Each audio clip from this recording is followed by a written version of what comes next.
Son varias cositas que vamos a ver hoy. Lo primero es el concepto de utilizar la posición en los shaders. Para eso podemos utilizar este código de acá. Digamos que así como vimos que podíamos utilizar el mapa V de un modelo, como podemos utilizar su mapa de normales, así también podemos utilizar su posición global. Entonces, para eso, igual que la vez pasada, accedemos a la estructura input, y estando en la estructura input podemos declarar otra palabra reservada que se llama world pose. Ese world pose es un vector 3 que me va a representar la posición de ese objeto global, y ya con esa posición global pues podemos hacer modificaciones.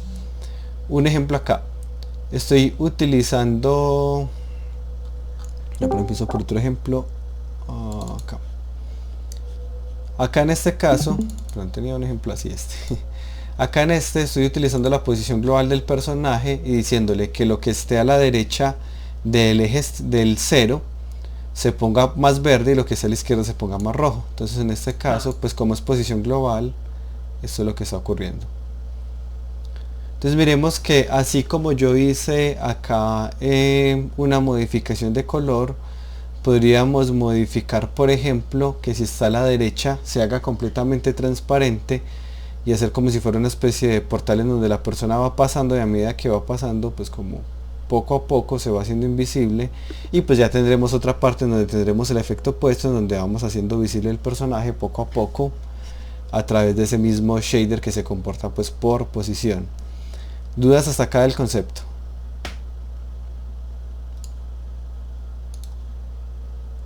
Bueno, miremos acá el script. Este es posición, origen, custom posición, origen, custom posición, origen. Este es.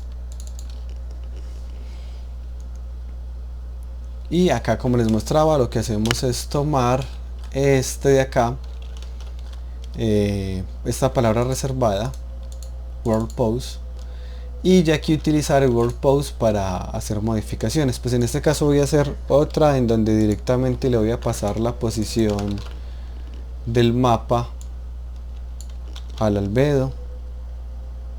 Sí, se podría hacer efeminado, sí, claro, ya lo que podrías hacer es considerar la distancia y hacer un lerp normalizado con la distancia. De hecho ahorita les muestro un ejemplo más o menos así. Y acá bueno, sí, no lo puedo utilizar si no lo accedo a través de la estructura. Y acá entonces, por ejemplo, le estoy poniendo directamente al personaje, le estoy poniendo la posición del mapa. Entonces, ¿qué pasa? Como el script está tomando la posición del mapa y utilizándola como color, por acá vemos que empieza a tomar un color rojo, por acá ya va a tener un valor negativo, por acá un valor verde porque está más arriba, y si lo muevo más para el fondo pues se va a hacer más azul, porque el eje Z nuevamente pues sería el RGB, sería el azul. Entonces aquí veamos que puedo acceder, modificar su color de acuerdo a su posición, entre otras cosas pues que se pueden hacer. Entonces acá dejémoslo como estaba, y acá nuevamente pues lo otro que puedo hacer es utilizarlo para hacer operaciones con él. Aquí estoy haciendo un condicional y con ese condicional pues tomo decisiones. Ya qué tan complejo o qué tan avanzado es lo que quieran, lo que vamos a hacer, pues ya dependerá de cómo lo estemos haciendo. En este caso, este que están viendo acá también utiliza la posición para difuminar los objetos. En este caso yo tengo acá varios objetos, y cada objeto yo lo puedo poner más adentro, más afuera, y se difumina. Entonces pareciera que acá hubiera una especie de neblina, pero realmente no, realmente es cada objeto el que está siendo modificado. De hecho desde acá se nota, pues no hay nada acá, sino que cada objeto, a medida que lo pongo más adentro o más arriba, pues se va a cambiar. Y de esta forma pues podemos, o el objetivo mío en este caso era editar rápidamente el mapa, considerando que todos iban a tener el mismo shader, y ya pues simplemente iba a poner los objetos y los objetos pues ya se iban ajustando. Acá en este caso inclusive tengo un cambio de color y un script que me permite pues que funcione en tiempo real. Entonces vemos que acá mismo pues puedo modificar esto y ese mismo color que le esté aplicando pues sigue viéndose afectado por la textura. Cualquier objeto, por ejemplo esto es un cubo, y si a ese cubo yo le pongo el shader, que en este caso lo llamé World Blend, entonces ya se va a ver afectado acá. Y pues la altura ya la puedo definir pues directamente desde el shader, y lo mismo pues tiene este cubo que está acá. ¿Alguna pregunta del concepto hasta ahora? Pues de hecho aquí se aplica un poco el concepto de difuminado. Si miran, es una transición suave desde una altura hasta otra altura. Y la forma en que lo resolví fue utilizando la ecuación de la recta, diciéndole que la altura es básicamente quien me controla la variable independiente, y ya con la ecuación de la recta llego a la mx, x es la variable independiente, más b, y va calculando esa transición de 0 a 1 dado dos alturas que yo quisiera, que en este caso las alturas que utilicé fueron 1 y menos 5. Entonces en 1 me pone este color, de ahí para arriba me sigue poniendo ese color, y en menos 10 me pone, en menos 5 me pone el otro color, y ya en cualquier otro valor pues me pone un intermedio de ellos. ¿Alguna pregunta del concepto de acceder a la altura? No, profe. Listo, súper bien. Ahora, este mismo de acá pues yo lo podría utilizar, pero un poco al revés, por así decirlo. Y es que yo puedo tener, este no era, acá. Y es que yo podría tener acá un terreno, y que sea el terreno, acá, que apague la luz. Listo. Puedo tener un terreno y que sea el terreno el que tiene el shader, pero el shader reacciona de acuerdo a la posición del personaje. Entonces miremos acá que estoy pintando como una especie de área sobre el personaje, pero esa área se adapta al terreno. Ahora nuevamente, ¿quién tiene el shader? Lo tiene el terreno. ¿Qué shader tiene el terreno? Tiene un shader que utiliza la posición y con base en la posición pone un color. Pero no solo utiliza la posición de él, sino que también utiliza la posición del personaje que se le está pasando por un script de C#. Entonces desde el script de C# se le pasa la posición del personaje, y esa posición él la toma, calcula la distancia. Entonces calcula la distancia entre la posición que recibió por script y la posición actual. Eso lo va a hacer por cada píxel básicamente. Y si esa distancia es mayor a un umbral, digamos a 2 metros, pinta de rojo. Si es mayor a 2.2 metros, vuelve y pinta el color original, y lo mismo si es menor. Y ya pues por código se le está asignando. Este mismo concepto lo tengo acá, en donde tengo unos personajes, pues en este caso el robot de Unity, y tienen una textura, pero a medida que el personaje se acerca van cambiando de textura. Entonces acá tienen esta textura, pero si me acerco empiezan a usar una segunda textura, y en este caso pues también es con un difuminado y tomando como referencia la posición del personaje. Entonces pensemos en que lo que yo haría por programación sería algo así como declarar acá un vector 3, creo que se llama, vamos acá, posición, posición personaje, creo que acá es tipo vector, no recuerdo justo ahorita, ya me va a tocar mirar en la documentación, pero no la tengo acá, ahorita la miro. Y esa posición, pues aunque de hecho la podemos declarar como un color, pero bueno, como vector también funciona, la volvemos a declarar acá como un float 3, posición. Esta parte de la declaración de vectores está en la primer presentación que vimos de shaders, que está el tipo de datos. Con hace tanto rato no utilizo el de vector, no recuerdo el nombre exactamente. Y acá ya esa posición la podemos comparar con esta de acá, y ya podemos calcular distance entre estos dos, y ya podemos hacer operaciones con esa distancia que hay entre esta posición y cada uno de los píxeles. Acá pues este también tendrá que ser un float 3 y esto me arroja un solo float. Y este valor de acá pues él no puede obtenerlo a menos de que haya un script externo que vaya y busque este atributo y le esté pasando la posición todo el tiempo. ¿Preguntas?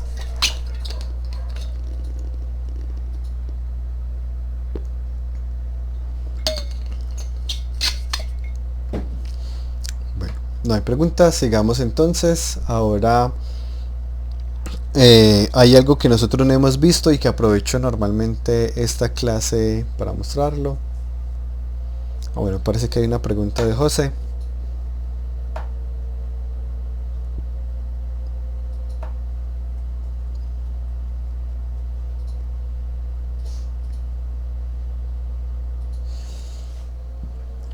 Cambiar cómo se comporta.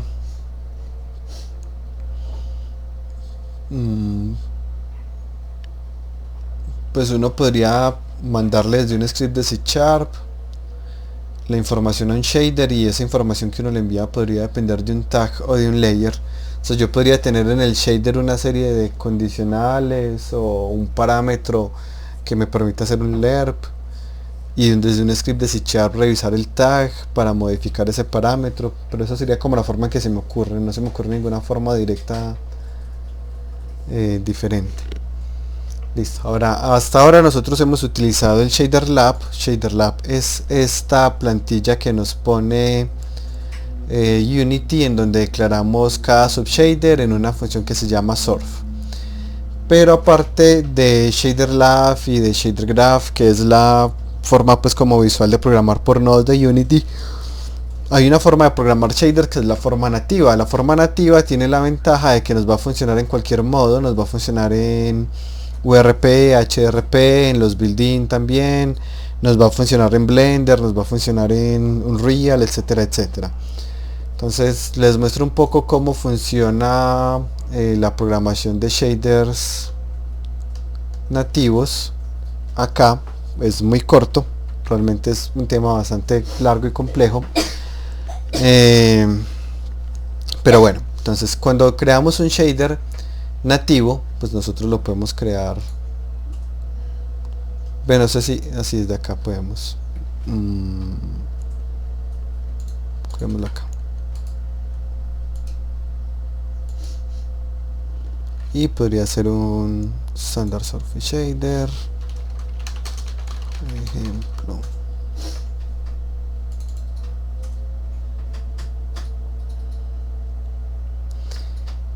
Y miremos que acá es diferente como... pero este también es un surf. Eso te iba a preguntar, o sea, ese se veía igualito. O sea, el shader que estás diciendo que se crea nativo, funcionaría en cualquier parte. Sí, exacto, pues es la ventaja de trabajar con shaders nativos.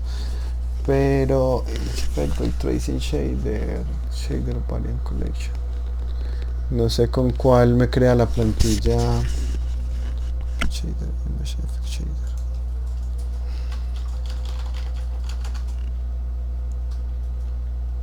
Ahora sí, esta es la plantilla de un shader nativo. Entonces en el shader nativo, bueno, entre comillas, tenemos una diferencia, y es que tenemos unas estructuras. Tenemos aquí la zona donde vamos a modificar los vértices y aquí la zona donde vamos a modificar los píxeles. Entonces funciona muy parecido, pues de hecho miremos acá el text 2D. Tenemos aquí, pues esto podría ser un float 4 como siempre, ese sería C, que es como el nombre que le hemos puesto, y bueno, etcétera. Pues aquí hay un ejemplo en donde invierte el color, algo muy básico. Acá hay varias diferencias, ese ya sí lo empiezo a trabajar desde acá, pero antes de llegar allá, lleguemos a estas partes de acá. Entonces primero hay un parámetro que nosotros podemos modificar. Este lo podemos modificar de los shaders nativos y también desde el ShaderLab, que es el cool. El cool nos va a permitir decidir cuáles caras van a ser renderizadas. Si yo le pongo cool back, significa que me va a renderizar la cara de atrás, es decir, la cara que está opuesta a la dirección de las normales. Si le pongo Cool Front, que es lo normal, se va a renderizar la cara que está al frente. Y si le pongo Cool Off, entonces en este caso me va a renderizar tanto la cara de adelante como la cara de atrás. En este caso el ejemplo que estoy haciendo es un shader para un sprite. Los sprites pues uno les puede hacer shaders y los puede hacer de forma nativa, pues de hecho sería lo normal hacerlos de forma nativa. Cuando yo tengo un sprite, ¿por qué razón tendría sentido utilizar Cool Off?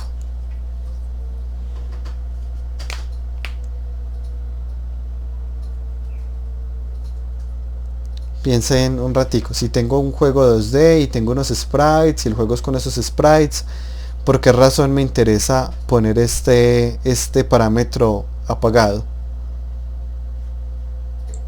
Para que renderice la imagen completa, no sé, el sprite completo. Pero eso sí, pues ahí lo completo, exactamente, sí, que es lo que decía también acá José.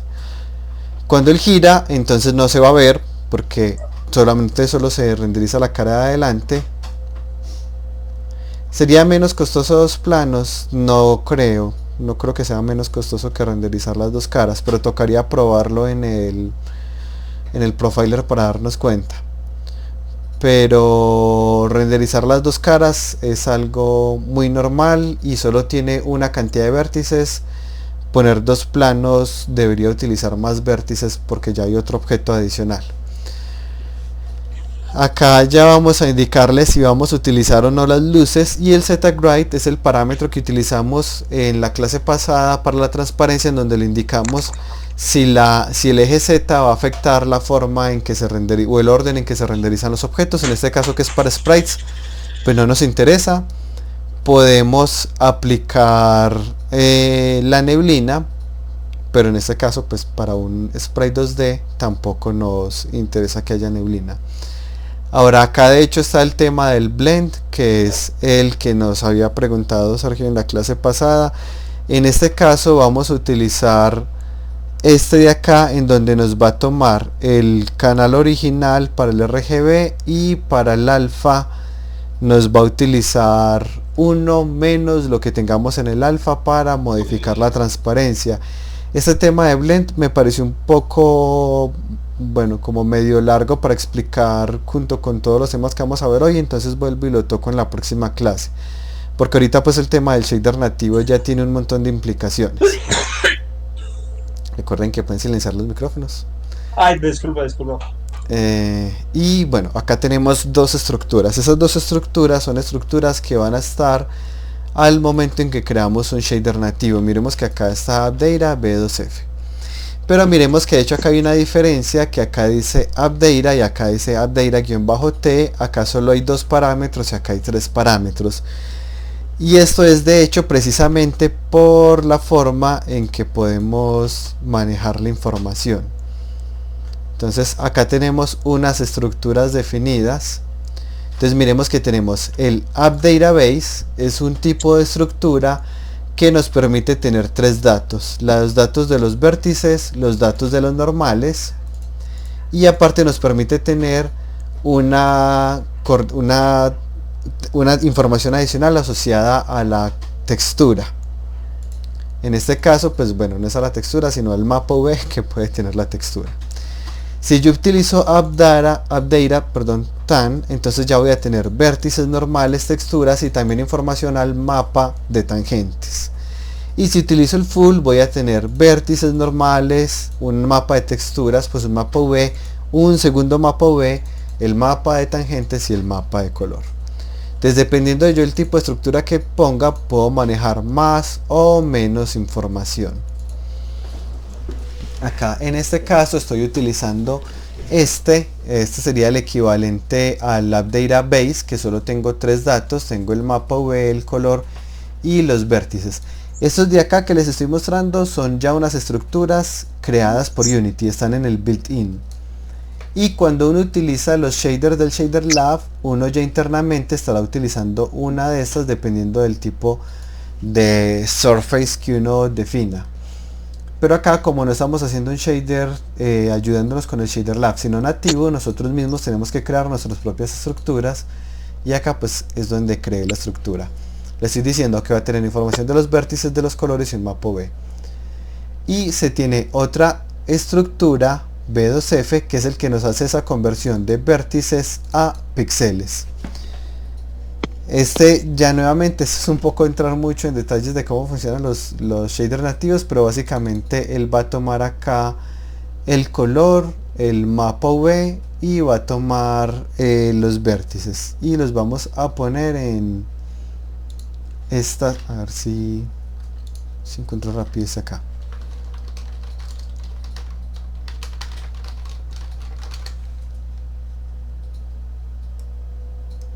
Pero quiero es el reference.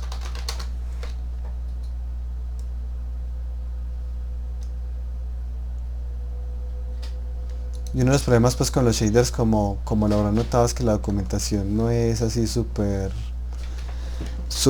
cómoda, sino que toda la información es como toda difusa en todas partes. Pero bueno, acá estas estructuras lo que me van a permitir es decidir qué información voy a compartir. Esta es la información que aparece normalmente. Si yo quiero utilizar información adicional, lo que yo tengo que hacer es agregar esa información a esas estructuras que acabo de declarar. Entonces, por ejemplo, yo puedo declarar acá una información adicional que voy a llamar world pose, y voy a aprovechar y voy a utilizar la otra textura de coordenadas que tenía disponible. Recordemos que acá lo que habíamos visto es que uno puede tener una textura de coordenadas o dos texturas de coordenadas.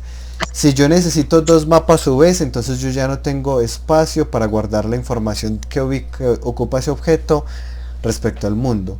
Porque ya, no mentiras, porque son hasta 4, 0, 1, 2 y 3. Podría guardar el otro mapa UV en textcort 2 y todavía funcionaría. Pero puedo utilizar máximo hasta 4. Tengan en cuenta que si yo utilizo textcort 0 y 1 es compatible con la mayoría de dispositivos. Cuando yo utilizo textcort 2 y 3, que son los otros textcort, no va a ser compatible con todos los dispositivos, porque hay consolas, y no sé si haya el caso de celulares, pero hay consolas que no permiten tantos mapas de coordenadas, sino que trabajan siempre con 2. Creo que casi todas las consolas modernas sí permiten 4. No sé en qué punto se haya hecho pues como el corte.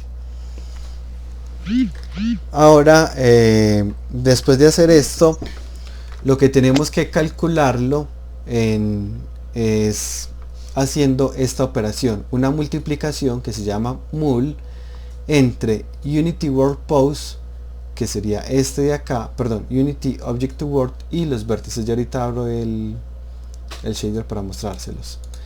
Y ya al acceder a la posición, aunque yo creo que de hecho lo tengo acá, sí, aquí está.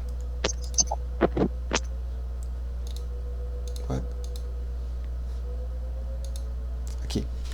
Entonces miremos acá cómo se vería. Acá nuevamente declaré en la estructura este world pose y me estoy gastando otra información de la textura de coordenadas. Y acá en el vert, que es el que me permite hacer operaciones sobre los vértices, miren esta operación que voy a hacer acá, un mul entre Unity World Object to Pose y los vértices, y esto de acá lo voy a guardar en la salida que llame World Pose. Esta salida la puedo utilizar porque la tengo declarada acá. Si yo no declaro esta salida en el B2F, no la puedo utilizar. ¿Alguna pregunta ahí, perdón? ¿Qué es lo que hace el mul?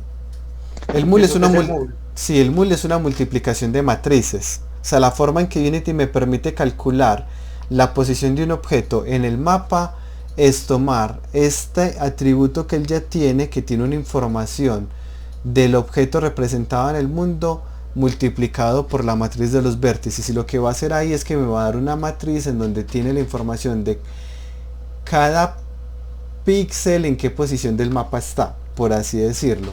Pues ya matemáticamente, porque esto me hace resultado, no tengo ni idea. Pues tendría que saber mucho más de geometría para entenderlo. Pero cuando yo multiplico la matriz de la representación del objeto en el mundo con los vértices, me va a permitir guardar esta información que me va a permitir acceder a cada píxel en donde está representado en ese mundo tridimensional. Ahora, como este es un shader nativo, esa palabra reservada world pose no existe, porque esa palabra reservada world pose existe porque Unity ya declara unas estructuras que uno no ve en el Shader Lab. En un shader nativo uno sí tiene que declararla, tiene que decir el tipo de dato que es, qué información va a ocupar, porque los shaders tienen una información limitada para ocupar. Y yo, para poder conectar este con este, miremos que acá yo estoy declarando un tipo de dato B2F que llame out. B2F es esta estructura que creé acá, y en out.worldPose, que existe porque acá lo creé, es donde estoy guardando el resultado de esta operación. Y ahora en el fragment, que es donde yo puedo modificar los vértices, ¿qué pasa? Que yo ya puedo utilizar este in.worldPose y ya puedo calcular, por ejemplo, la distancia entre algún objeto que tengo acá declarado y que puedo modificar pues desde el script de C#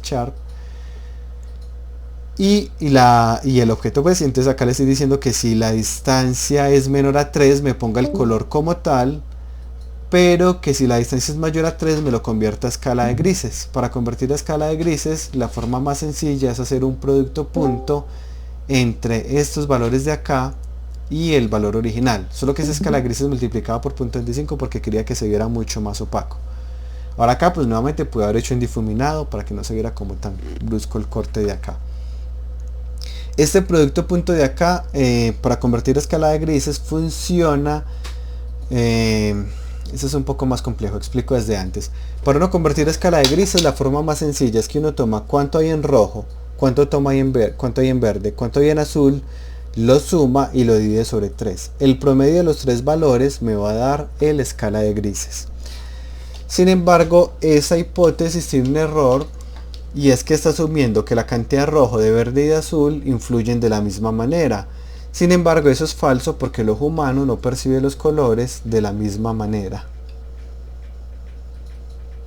¿Qué tanto miedo le tiene que tener las condiciones dentro de un shader? Yo he estado leyendo un poco al respecto y hay opiniones supremamente divididas. Entonces hay gente que dice evite al máximo utilizar condicionales dentro de un shader, porque entonces eso implica como crear unas ramas en donde estoy tomando unas decisiones dependiendo de algo, pues de un camino o de otro. Entonces la mayoría de gente va a decir evite al máximo los condicionales dentro de los shaders.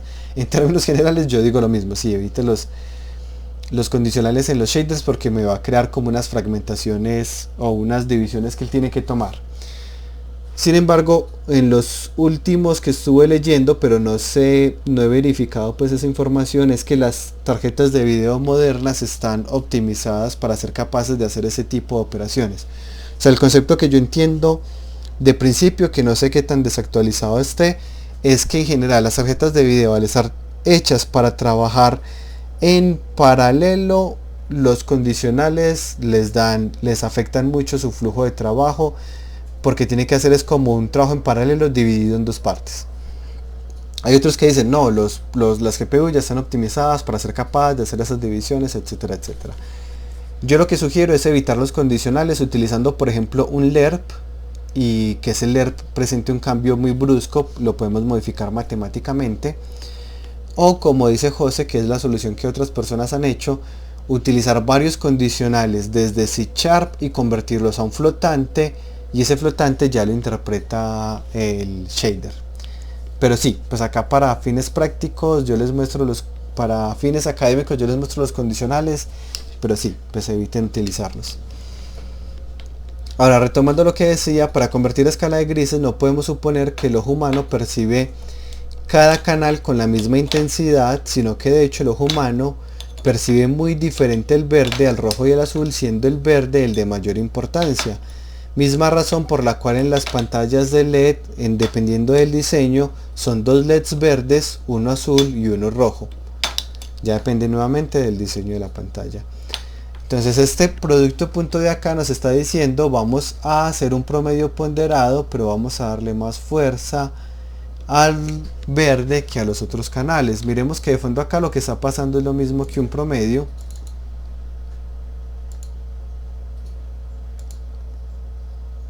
En donde yo estoy diciéndole multiplíqueme, ahora sí, antes lo tenía R más G más B dividido 3 para calcular el escala de grises. Gris es igual a esto.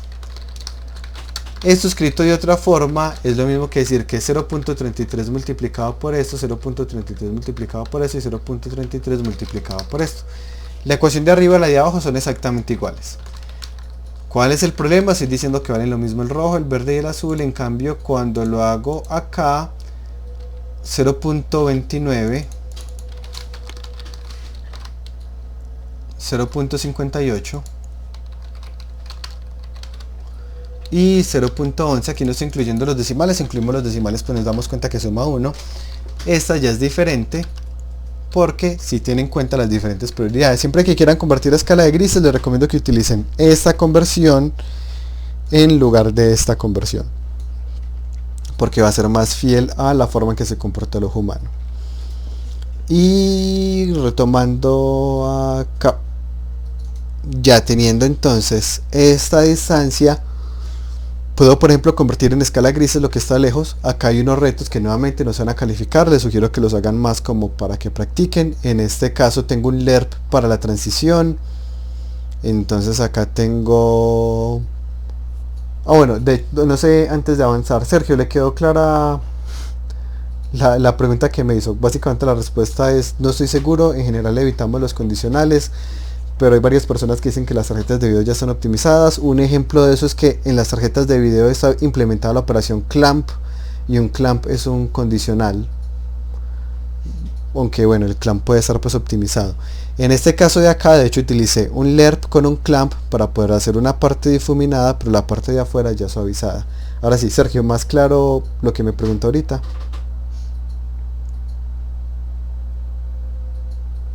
Listo.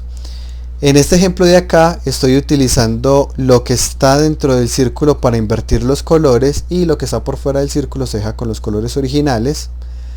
En este de acá estoy utilizando la distancia pero solo dependiendo de X, y acá estoy calculando la distancia pero multiplicada por una función senoidal, de modo que se vaya modificando respecto al tiempo.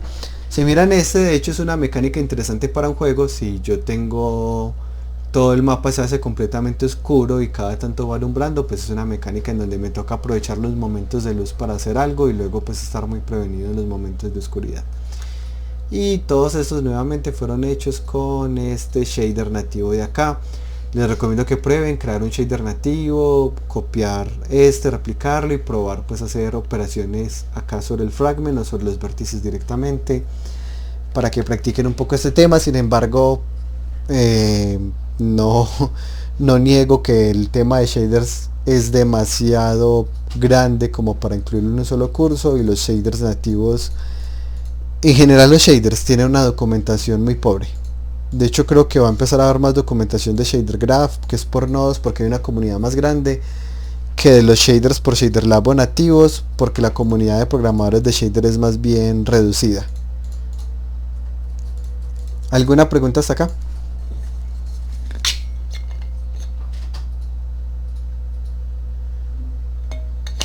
Pues yo que llegué un poco después. Lo que acabo de decir de las ventajas de usar shader nativos y Shader Lab. Ya voy, Felipe. La ventaja de utilizar el shader nativo es que lo puedes utilizar en los 3 modos de renderizado. Entonces cuando uno crea un proyecto acá, hay 3 modos: HDRP, URP y el modo nativo, el built-in. El built-in es el que utiliza el Shader Lab. En estos de acá tendrías que utilizar los shaders nativos. Y de hecho la ventaja del shader nativo es que te lo puedes llevar igual para Blender, para Unreal o para cualquier otra parte. Sin embargo, yo no utilizo shaders nativos. O sea, yo utilicé este shader nativo para mostrarlo en clase, mostrar que era posible, y para hacer un ejemplo con sprites, porque por lo general pues en clase me habían preguntado cómo haces un shader para un sprite, y los shaders para los sprites no conozco forma de hacerlos con Shader Graph y con Shader Lab, sino que la forma que conozco es hacerlos de forma nativa. Pues de hecho creo que no es posible hacer un shader para un sprite con Shader Lab, que es otra ventaja pues de los shaders nativos. Pero en general, para trabajar con shaders yo utilizo el Shader Lab porque es muchísimo más fácil cuando lo hago con el built-in, y si utilizo el URP más bien utilizo el shader graph y lo hago pues por nodos.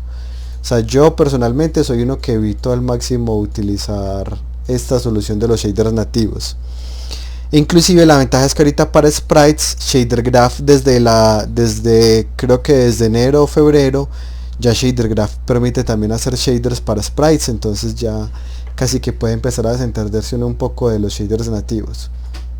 Sin embargo, nuevamente, si uno es alguien que tiene que oscilar mucho entre motores, pues tendrá más sentido para uno hacer algo nativo que pueda llevárselo a cualquier parte. Ahora sí, ¿cuál era la pregunta de Felipe? No, que dónde encuentro la presentación. No la he compartido. Ahorita les mando las presentaciones. Ok. Listo. Ahora sí, bueno, ya mostramos aquí cómo se accede a la posición global desde shader graph. Perdón, desde shader lab. ¿Por qué estoy haciendo esto? Acá. En donde utilizamos la palabra reservada world pose. Sin embargo, esta palabra reservada ya sabemos que no es una palabra que sale de la nada, sino que Unity, cuando nosotros utilizamos el shader lab, Unity ya se trae unas estructuras que él mismo tiene creadas a priori. En esas estructuras la información que tiene son estas de acá: viewDir, que lo usamos la clase pasada para acceder a la información de la cámara, y con eso pues de hecho encontramos los bordes; color, que contiene la información interpolada entre los colores por cada vértice, es decir, él calculó el color en un vértice y en otro vértice, y la interpolación que hizo entre esos dos vértices quedó guardada aquí en esta palabra reservada llamada color, todo en mayúscula.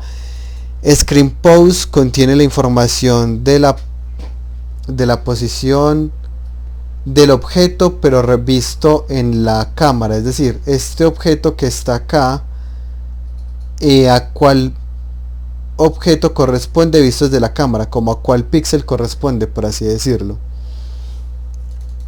World pose contiene la información del objeto en espacio del mundo. Este contiene la información de las reflexiones del mundo. Al parecer es un mapa de reflexión, este nunca lo he utilizado. Y World normal, que lo utilizamos la clase pasada, contiene la información de los mapas normales de cada objeto. Y todos estos ya están declarados. Lo único que tengo que hacer es en la estructura agregarlos en el input, y ya él sabe que se los trae desde sus cálculos internos hasta acá, y ya yo lo puedo utilizar acá como quiera.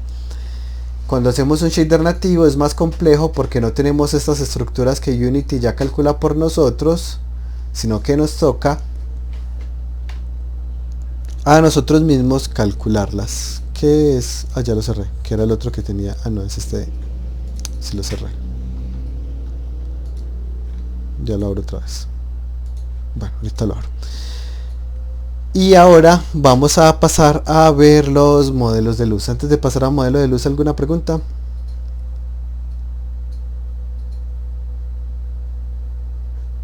No, yo tengo es una duda con respecto a ¿No hay alguna manera de declarar un modelo de luz en un shader nativo? Listo, empecemos con la de Santiago, que va a ser más fácil de responder. Santiago, ¿cuál es su pregunta? con las lucecitas en las partículas. Porque es que, o sea, yo la otra vez me puse a mirar de que hay forma de ponerle iluminación a una partícula, pero no desde el tema de emisión del material, sino como una luz. Sí, hay un parámetro acá en el Pero sistema de partículas, sí. La cosa es que, o sea, si es como tan, ¿cómo se dice esto? Tan óptimo tener tantas lucecitas. No, para nada. Ese ya uno le permite uno elegir una luz y cada partícula tiene una luz. Pero solucionar qué? Pues, o sea, si uno quiere emular luz, pero no quiere poner luces, pone emission en el parámetro del shader. Y si uno quiere tener luces, ahí sí le pone este parámetro de light. Pero obviamente el parámetro de light es mucho más pesado que poner una emisión. O sea, no hay una solución real. O sea, uno puede o utilizar luces y se ve más bonito pero es más pesado, o utilizar emisión y no se ve tan real y es más liviano, pero no hay una solución mágica que le permita como combinar las dos. Qué lástima, hombre. Gracias. Listo, la pregunta de Sergio es si podemos crear modelos de luz en shaders nativos. La respuesta directa es sí. Sí, o sea, uno puede crear su propio modelo de luz en un shader nativo. Es sencillo, no, porque no hay una zona propiamente en donde uno declare el modelo de luz. Entonces realmente lo que uno tiene que hacer es ir a los píxeles y uno mismo hacer los cálculos de cómo se debe ese píxel con base en yo cómo quiero que se comporte respecto a la luz, accediendo a la información de la luz, pero no es como en el Shader Lab, que es mucho más sencillo porque hay un espacio para el modelo de luz. Hay una alternativa que no es tan compleja, que es que uno puede utilizar el Shader Graph, crear un nodo de shader personalizado, por código hacer el modelo de luz y ese nodo utilizarlo ya para pasárselo al Shader Graph. Pero tampoco es sencillo, pues de hecho se los busco, hay un ejemplo muy bueno para eso. Shader Graph, Custom Shader Node. Entonces el Shader Graph tiene un nodo en donde yo en ese nodo puedo poner código. Entonces miremos acá y yo en ese nodo pondría código nativo de shader. Pues acá en este caso supongo que será este que estaba acá. Y ese mismo yo lo puedo utilizar. Aquí hay un ejemplo que yo vi, Shader Graph, Custom Light.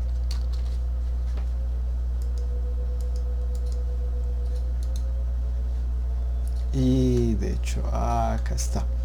Entonces en este caso van a crear este de acá, que es un shader que tiene un comportamiento de luz diferente al comportamiento nativo. Entonces crean ese custom function y en ese custom function arrastran este shader que están haciendo acá, y si miran acá sí tenemos acá una forma de trabajar la luz, trabajándola como la hubiera trabajado uno en el Shader Lab, y acá le ponen todo lo que vamos a ver ahorita, que es la atenuación, la sombra, la posición de la cámara si quisiéramos, la distancia de atenuación, bueno, etcétera, etcétera.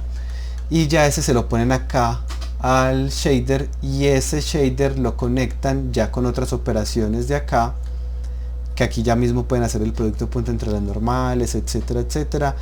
Y todo esto normalmente se le arrastra a la salida a través del canal de emisión, si no estoy mal, a especular. En este caso creo que es, no, miremos ahora hasta el final. Pues de hecho aquí hacen un tone shader y se lo están arrastrando, bueno, no, claro, se lo arrastran directamente al color, pues porque ya hicieron ese nodo, lo combinaron junto con las otras operaciones. Les dejo este de acá. Yo probé replicar este en la versión 2019, me funcionó bien en la 2019.2. no he probado más allá de esa. Pongamos igual acá el enlace de los custom. Pero explicarlo es bastante difícil por varias razones. Primero, no hemos visto modelo de luz, ya lo vamos a ver, ahí quedaría un poco más fácil. Segundo, no hemos visto tantos detalles del shader graph como para ponernos a explicar acá. Que pues si no, o sea, yo cuando repliqué estos ejemplos que se los dejo ahí, me pareció sencillo, claro, porque yo lo que estaba haciendo era replicar un ejemplo, pero cuando uno mismo va a hacer las operaciones no es tan sencillo. De hecho creo que por eso Unity desde su canal, pues desde su blog oficial, ha hecho algunas publicaciones, porque ellos entienden la complejidad de uno mismo darse cuenta de estos elementos. Ahora, retomando el tema de modelo de luz, primero vamos a explicar un poco cómo funciona el modelo de luz de Unity. Entonces primero acá debemos entender que Unity funciona utilizando lo que se llama PBR, que es Physically Based Rendering. Ese es el modo que utiliza Unity después de que pasó a, creo que desde Unity 5, o sea, desde hace raticos ya. Antes de eso utilizaba un modelo diferente, luego decidieron mudarse a un modo más realista y optaron por la definición de Physics Based Rendering. El Physics Based Rendering es una aproximación en la que se busca darle un comportamiento realista a la forma en que se comporta la luz en diferentes materiales. Acá tenemos un ejemplo, pues de hecho es un ejemplo de Unity nativamente, en donde tienen un material y nos muestran cómo con diferentes tipos de luz y de skybox podemos lograr un efecto que es relativamente muy realista. El cielo se ve reflejado en el escudo, en la espada, en el barril, en el hacha, inclusive ligeramente en el piso. Gracias a esta aproximación que llaman PBR. Es una aproximación porque hacer un comportamiento real de las físicas en un motor de videojuegos sería muy costoso. De hecho, por eso es que cuando uno mira los software como Renderman es el que utiliza Pixar para hacer las películas. Renderman funciona muy bien, puede emular las luces mejor que Unity, pero no puede renderizar en tiempo real, sino que por cada minuto que vamos a renderizar, dependiendo de las condiciones que tengamos, por cada minuto nos podemos demorar días haciendo el renderizado. Mientras que Unity renderiza a 200 frames por segundo, 300 frames por segundo, ya dependiendo de lo que tengamos puesto en la escena. Ahora, hay varias formas de intentar hacer este PBR. Unity pues definió una, y es la que utiliza utilizando una suposición.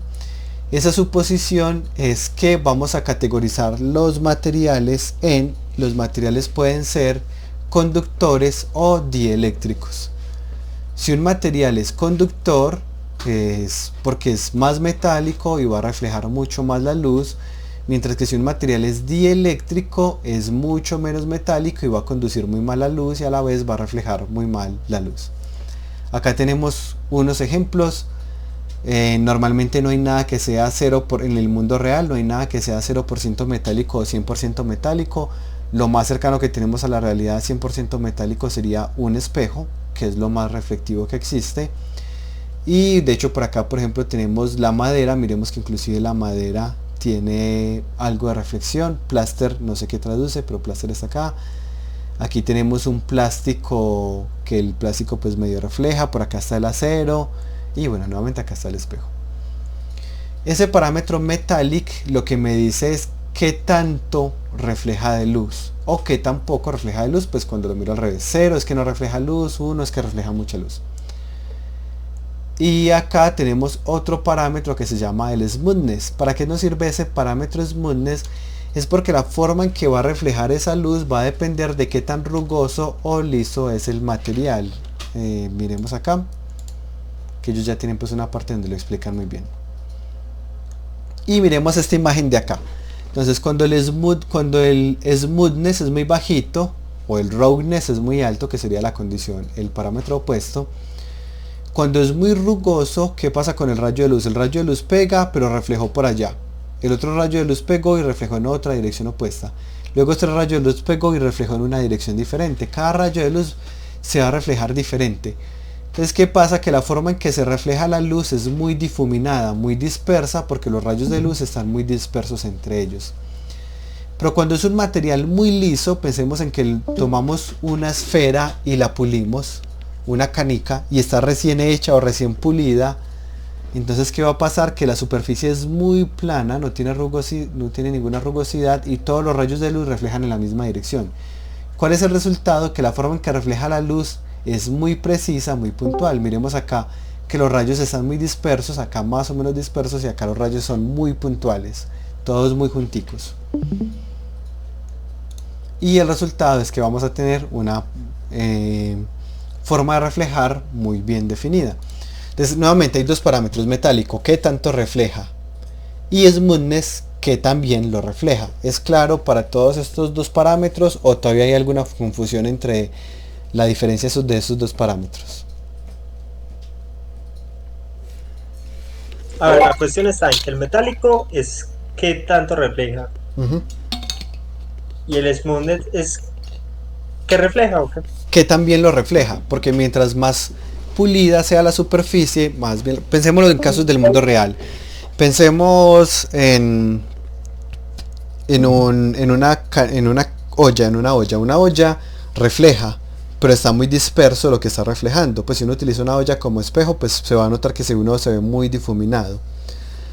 Pero si uno utiliza un espejo, uno se ve tal cual debería verse uno, porque la luz, los rayos de luz entran y salen disparados, digamos que exactamente en la misma dirección, pero con sentido opuesto, mientras que los rayos que llegan a la olla salen disparados en múltiples direcciones, porque la olla, pues pensemos, inclusive no estoy hablando de una olla redonda, puede ser una olla cuadrada, sería muy raro. No tanto por la forma, sino porque el material no está tan pulido. Pensemos una bala de cañón vieja, una bala de cañón oxidada. Uno la mira y claro, va a reflejar la luz, pero como está oxidada, está áspera, tiene rugosidad, la forma en que refleja la luz es súper difuminada.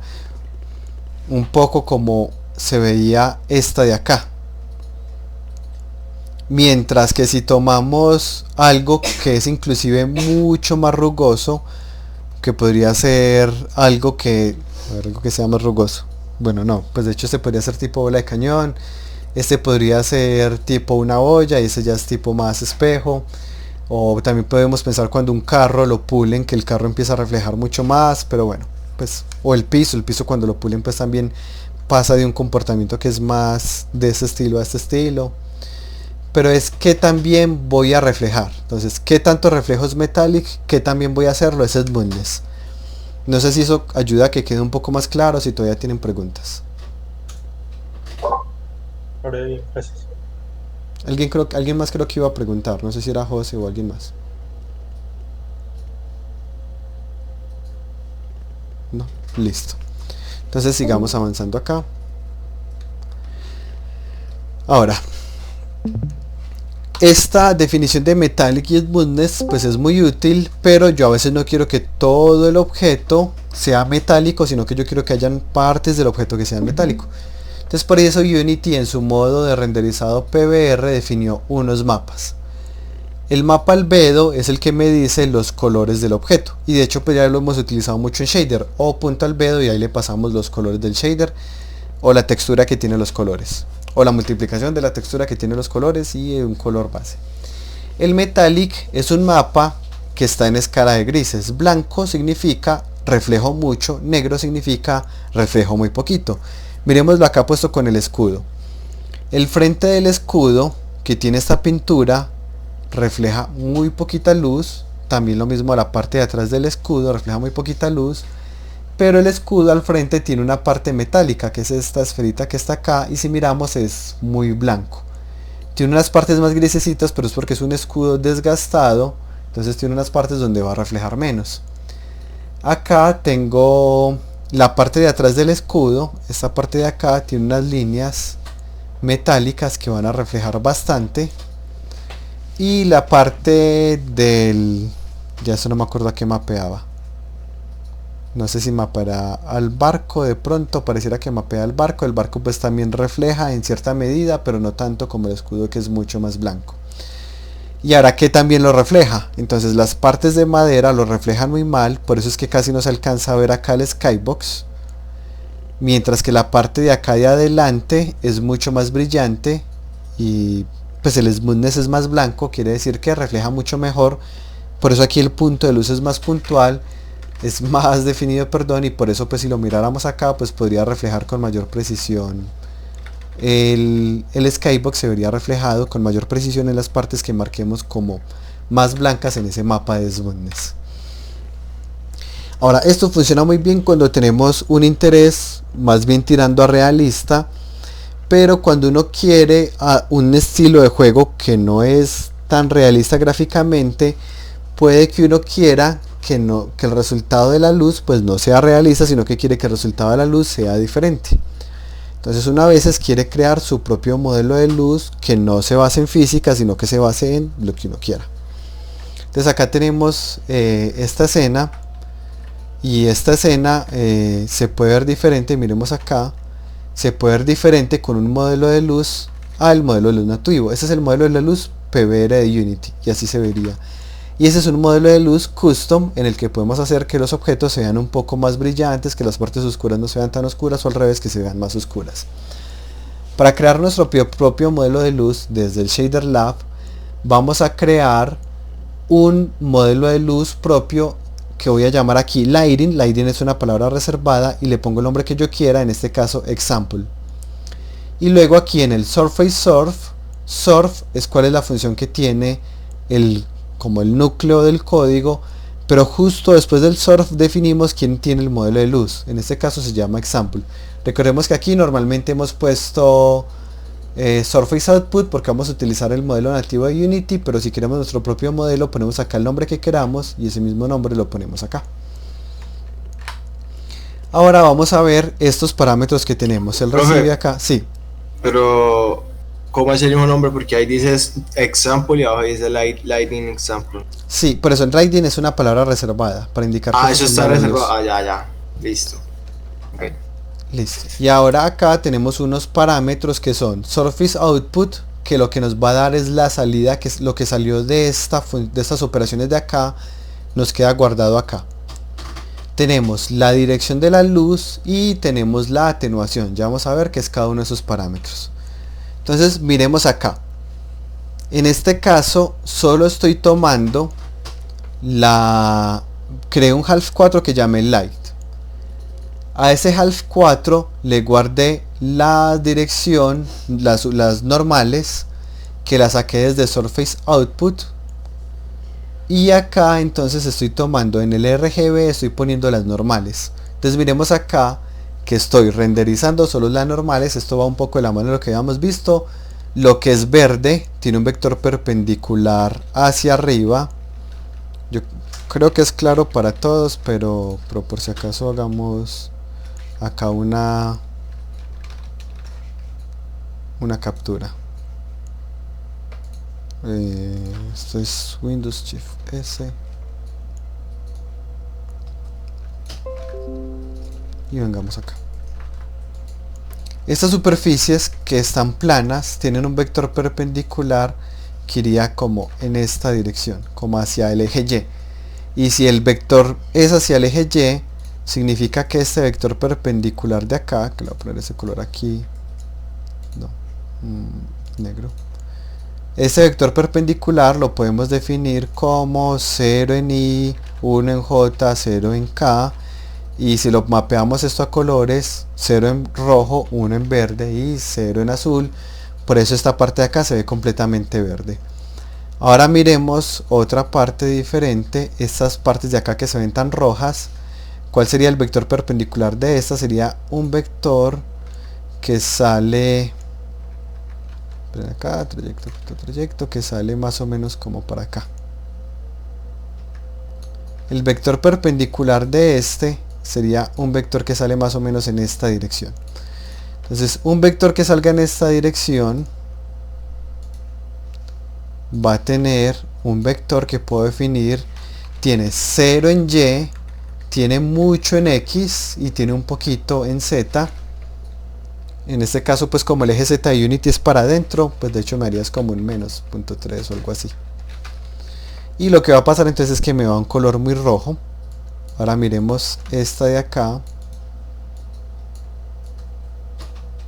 Esta de acá sí tendría mucho en X y este sí tendría Z positivo. Entonces me haría una combinación de rojo y azul, por eso me da como un moradito. Y esas partes que son pues como más redonditas pues me van a dar varios colores. Como esto es low poly, pues miren que se nota pues mucho el cambio entre cada una de ellas. Es claro para todos, acá solo estoy mostrando los vectores perpendiculares. Es claro para todos esta imagen de acá. Sí. Listo, y miren que lo que yo hice es que yo tenía un albedo normal, pero en el resultado de la operación de la luz lo único que hice fue guardar las normales. O sea, estoy ignorando completamente lo que me entregó el albedo y solo estoy tomando las normales. Y cuando yo hago eso, este es el resultado. Ahora sí, Felipe, qué pena, ¿qué iba a decir? No, nada. Iba a Listo. confirmar que está entendido.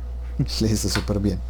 Ahora vamos a ver este siguiente parámetro. Este siguiente parámetro se conoce como light dir.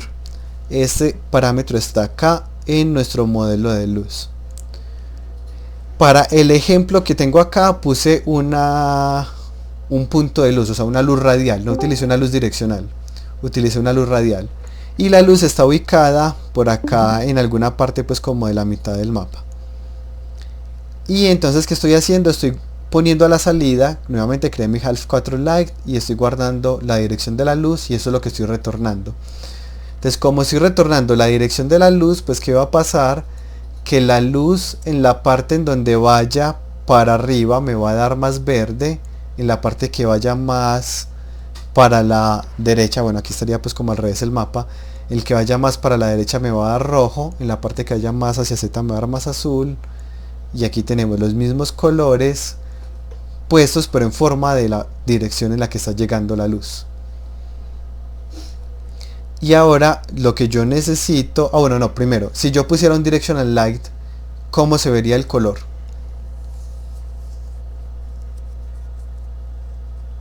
Pues se vería igual en todo, ¿no? Se vería igual en todo, exacto, porque La directional light tiene una particularidad, es que todos los rayos son paralelos, entonces se ve de un color pero se ve el mismo color todo. Por eso para este ejemplo utilicé fue un punto de luz. Ahora voy a continuar y voy a explicar acá qué vamos a hacer con estos dos mapas que estamos viendo acá, el mapa de normales y la dirección de la luz, que eso pues ya se los había comentado un poco. Lo que vamos a hacer es hacer un producto punto. Cuando hacemos el producto punto, las caras que son perpendiculares entre la luz y la cara me va a dar una intensidad de luz 0, mientras que si son paralelas tiene la misma dirección la cara, que la dirección de la luz me va a dar el 100% de la luz. Y si hay un ángulo entre ellos, pues me va a dar más o menos el 100% de la luz, pues no me va a dar el 100% sino un porcentaje. Miremos acá lo mismo, tengo la luz apuntando en diagonal, estas caras se ven más brillantes y estas se ven más oscuras. En este caso la luz está de frente, esta cara se ve 100% oscura y las otras se ven más claritas y estas diagonales se ven un poco más oscuras. Y lo que voy a hacer es el producto punto entre, el producto punto se hace con dot, este y este de acá. Y el resultado lo guardé en un half. ¿Por qué guardé el resultado en un half y no en un half 3?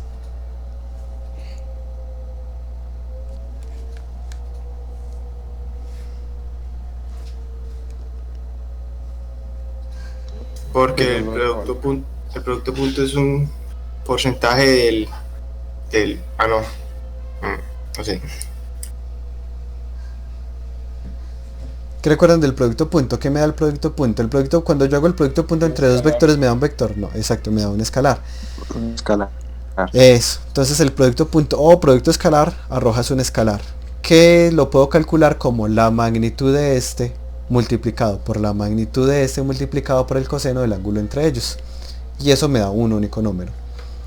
Ahora, después de tener esto, voy a guardar ese producto punto, lo voy a guardar y lo voy a mostrar acá. Entonces miremos el producto punto, pensemos en que yo aquí puse light.rgb igual al producto punto entre este de acá y los normales, que son estas de acá. Y ese producto punto lo guardé y esto que estamos viendo acá es el resultado. Si vemos el resultado se ve feo, realmente se ve feo. Pero este es el resultado. Entonces miremos que esta zona de acá se ve más oscura porque le está pegando menos la luz. Estas otras caras de acá se ven más brillantes porque la luz pues está puesta arriba. La luz está puesta como por acá, entonces esta cara se ve mucho más brillante. Estas otras caras de acá se van a ver oscuras pero porque pues no les está llegando la luz. Y bueno, así sucesivamente. Este es el resultado que se tiene acá. Nuevamente un ángulo de 0 entre ellas implica que la luz y la normal son paralelas, se ve con el 100% de su intensidad, 90 va a dar 0, entonces va a dar súper oscuro como algunas caras que tenemos acá. Y aquí no estoy calculando todavía la sombra o el color de la luz. ¿Preguntas hasta acá?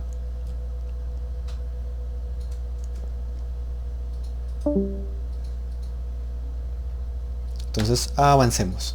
Y ahora tengo un parámetro diferente que no había utilizado, que es el parámetro aten, que miremos que llega acá como último parámetro del modelo de luz. Este último parámetro del modelo de luz tiene la información de las sombras. La atenuación se encarga de renderizar las sombras. Aquí lo que dice es que solo le dije al lightdir, muéstreme solo las sombras. Guarde solo las sombras y este es el resultado. Entonces solo estamos viendo partes, pero partes donde hay las sombras. ¿Qué pasa si yo hago 1 menos aten? Que entonces me va a poner sombras en donde no había sombra y me va a poner luz donde había sombras. Es algo interesante porque uno puede jugar con los modelos de luz y hacer básicamente lo que uno quiera hacer, así digamos vaya en contra de las leyes de la física. Pensemos en esto, yo tengo todo el escenario con un modelo de luz normal, pero creo un personaje que tiene un modelo de luz en donde yo le hago 1 menos el resultado de los cálculos de la luz. Entonces tengo un personaje que se va a ver oscuro cuando esté en las zonas iluminadas y que se va a ver brillante cuando esté en las zonas oscuras. Entonces ya yo puedo, pues suponiendo que fuera de las mecánicas, sabes que este es un personaje cuyo pues digamos la naturaleza de la mecánica de juego va de acuerdo a las luces y el comportamiento de él es que se va a comportar exactamente al revés cuando yo estoy en las luces o en las sombras, y lo puedo hacer con mi propio modelo de luz. Es decir, el potencial de esto es supremamente alto. ¿Alguna pregunta con lo que acabo de explicar? No, profe. Excelente. Entonces ahora multipliquemos. Voy a multiplicar el resultado del producto punto por la atenuación. Y el resultado de esa multiplicación es que ahora tengo tanto lo que me da resultado del producto punto como las sombras, y ya se empieza a ver un poco más natural. Solo fue una multiplicación. Ahora yo tengo un parámetro que se llama s.albedo. ¿De dónde salió este s? Devolvámonos hasta por acá.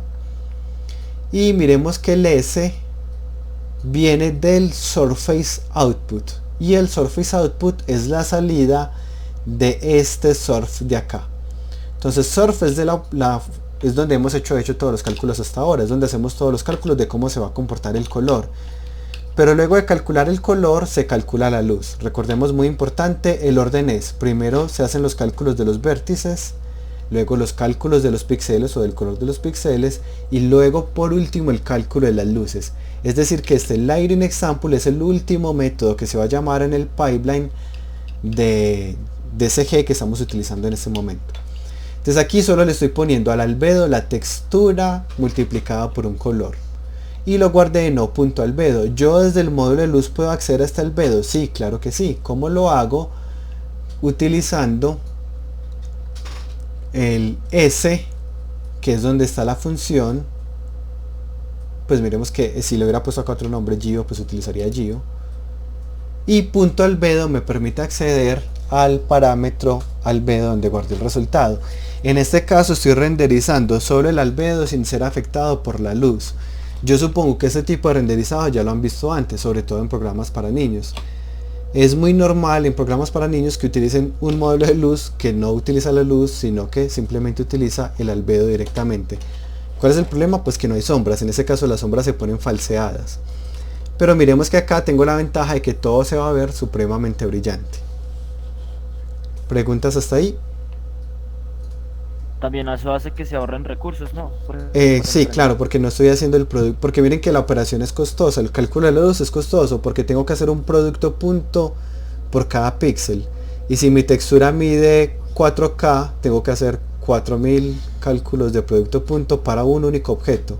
Y tengo 100 objetos, qué costoso, ¿cierto? Sí, sí.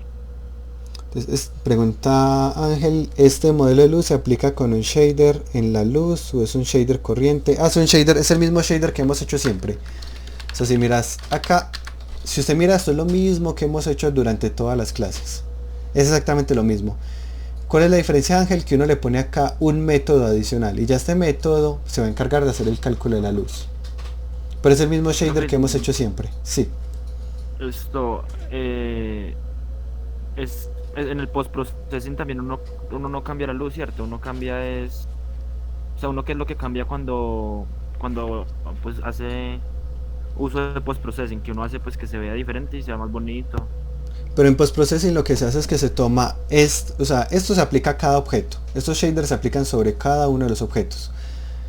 Todos esos objetos tienen una posición y hay una cámara, y esa cámara entonces con base en esa posición, en la luz, etcétera, etcétera, crea esto que estamos viendo acá, una imagen, que se conoce como el plano imagen, perdón, lo proyecta todo en el plano imagen y crea un render. Esto es lo que se conoce como un render. Un render es una foto. Entonces toma ese render exacto, toma esa foto y modifica la foto. Es decir, que lo que hace post-processing es lo mismo que uno hace en Photoshop, que uno carga una foto y uno le aplica operaciones o filtros, que es pues la forma en que lo está definiendo José en este momento. Pero básicamente post-processing, haga de cuenta uno abrir Photoshop, que le tome una captura de pantalla a Unity, vaya a Photoshop y le haga modificaciones. Eso es lo que hace post-processing. En el post-processing ya no existen vértices, ya no existen posiciones, solo existen píxeles. Ahora sí, Arisa, ¿qué más está diciendo? Perdón. Sí, que entonces pues acá uno modificaría ya la luz como tal y en el post-processing lo que hace es ponerle cositas. Sí, exacto, ya le pondría lo que uno necesite. Pero si uno quiere modificar la luz directamente, sí lo tienes que hacer desde este shader de acá. Ahora, supongamos que yo quiero un módulo de luz personalizado. Yo quiero resaltar un objeto. Entonces, ¿yo cómo puedo resaltar un objeto? Pues puedo ponerle, bajarle a la luz. Todos tienen un modelo de luz que es el normal, o un modelo de luz que yo hice pero que se comporta normal, y le bajo la luz. Y tengo un objeto que en su modelo de luz lo estoy, por ejemplo, multiplicando por 2. Y en este caso, entonces este objeto va a resaltar mucho más que todos los demás objetos. Acá hay unos que les pedí implementar. En este caso Este es uno que se llama Half Lambert, que fue desarrollado originalmente para Half-Life. Valve hizo una publicación de este modelo de luz. Eso es obviamente súper viejo, pero ellos han hecho publicaciones, hace ratos no hacen pues, pero ellos publicaron este de acá.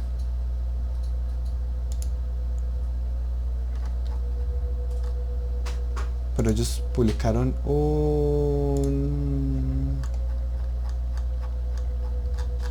paper que ya no encuentro. Y esperen, busquémoslo más bien acá. PDF.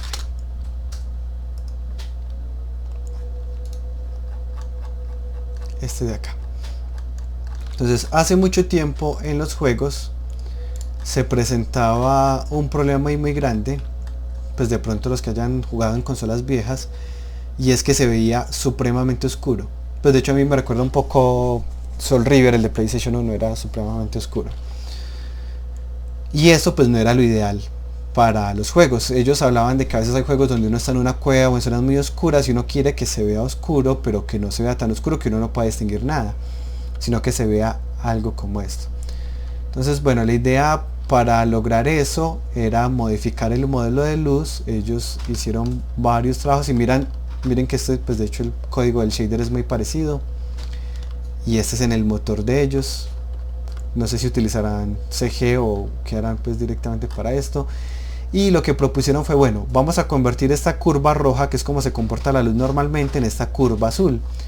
¿Cómo vamos a hacer eso? Lo que vamos a hacer, y bueno, y este es el resultado, que pues obviamente los gráficos son muy feos porque es algo súper viejo, pero lo que van a hacer es que toman esta curva, la multiplican por 0.5, le suman 0.5 y aparte le aplican una, creo que fue raíz cuadrada, creo que es el otro que le aplican. Pues aquí está escrito pues en forma en prosa, en texto. Y el resultado es entonces que ya nada se va a ver tan oscuro como llegar hasta el 0, sino que lo más oscuro inclusive va a tener una iluminación base. Ese shader es muy fácil de implementar.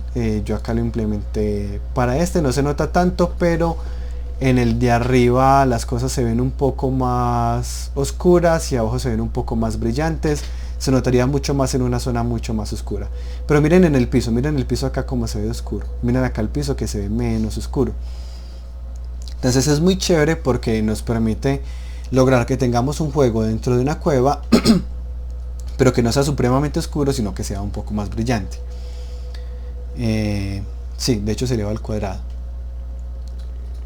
Acá hay otro shader que hice, pues este fue un ejercicio que les pongo nuevamente, pues en este caso no estoy calificando los ejercicios, que hace que todos los objetos azules se vean afectados, no se vean afectados por la luz. Entonces lo que es azul siempre se va a ver brillante y todo lo demás sí se va a ver brillante. Entonces miremos acá, ese es el resultado. Por acá hay otros objetos azules y así se ve. En este caso estaba hecho con un condicional y revisando los colores. Creo que acá está.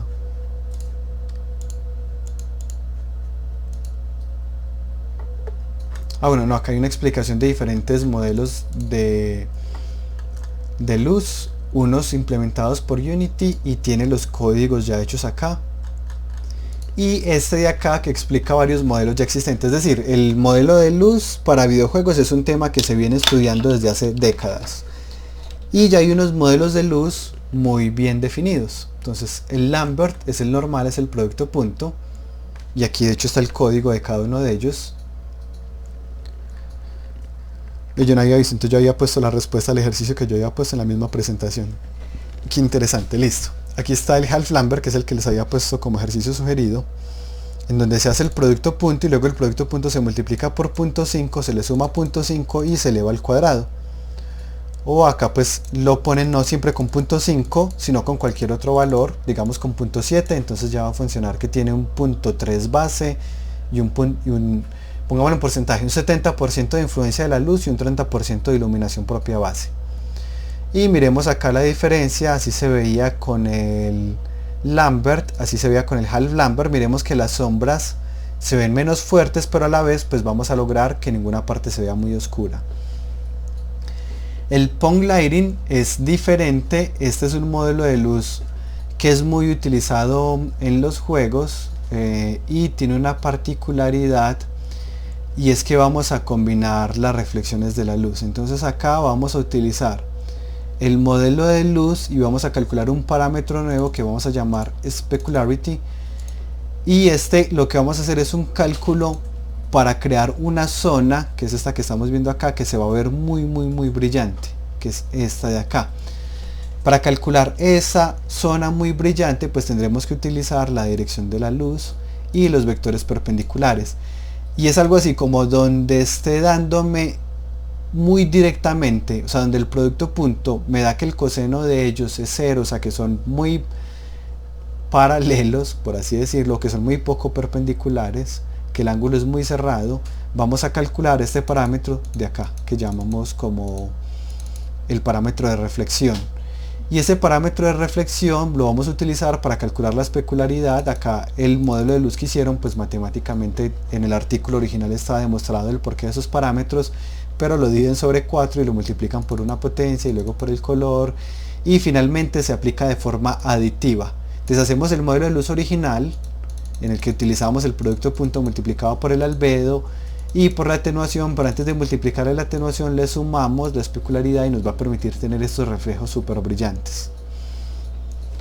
Luego alguien dijo, ve, ¿qué tal si modificamos este modelo y vamos a tener también en cuenta desde donde lo estamos viendo? De modo que podamos garantizar, no era este, o sí, a ver, yo miro, no, este es diferente, este es una optimización. Hay otro modelo de luz que utiliza la dirección de la cámara, porque uno entre los parámetros puede recibir la dirección de la cámara, y yo puedo crear un modelo de luz que me permita que los objetos siempre sean brillantes desde donde yo los estoy mirando, casi como si la cámara se comportara como una especie de linterna. Ahorita les muestro uno porque no está acá. Y ya esta es otra opción, que es el que utilizamos para tone shading, en donde se va a hacer una discretización de los colores con base en una textura. Miremos esta acá más adelante. Este se llama Mina Earth. No, este de hecho hace que las sombras sean mucho más oscuras. Oren, bueno, hay muchos, no conozco todos, de hecho estos dos no los he utilizado nunca. Y aquí está como ya las bases de los modelos de luz. Perdón, hasta acá. Y ya les voy a mostrar acá unos ejemplos implementados, pero si tienen alguna pregunta es buen momento. Preguntas hasta acá.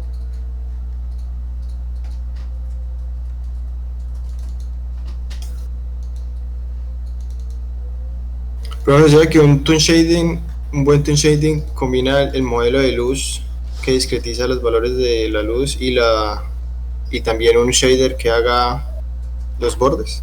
Sí, normalmente los tone shader combinan detección de bordes con discretización de la luz, y miran casi todos los juegos que tienen bien hecho los tone shader, las luz se comportan muy diferente a como se comportan en otros juegos. Miremos el caso de Borderlands,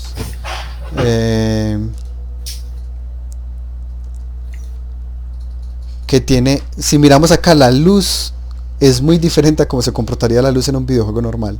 O sea, miremos que acá la luz le tuvieron que haber hecho algún modelo muy específico, aunque aquí pues esta no es como una buena captura. Y Dragon Ball Z, ¿cómo se llama? Dragon Ball Z Fighters. Dragon Ball Z Fighters. Sea Fighters. Eso. Y acá, de hecho aquí el modelo de luz es muy obvio, miren, ¿hay luz o no hay luz? Está discretizado casi que a 2 o a 3, de pronto a 3 porque en el pelo creo que hay 3 capas de luz. ¿Hay luz, hay medio luz o no hay nada de luz? Que es más o menos el mismo modelo de luz que les mostraba yo en la clase pasada, que implementé acá, en este de acá. Mírenlo ahí. Y miren que acá tengo los bordes, para que veamos un poco más los bordes, voy a poner eso un poco más claro. Ahí están los bordes, la luz discretizada, miren que o hay luz o no hay luz. Y la forma en que la estoy discretizando es a través de esta textura de acá. Si le pongo una textura diferente, pues ya cambia. Miren acá. Acá la estoy discretizando pero a varios niveles. Acá tengo otra. En este caso tengo o es oscura, o es medio clarita, o ya es completamente blanca. Y aquí las tengo las diferentes texturas. Quiero que notemos algo.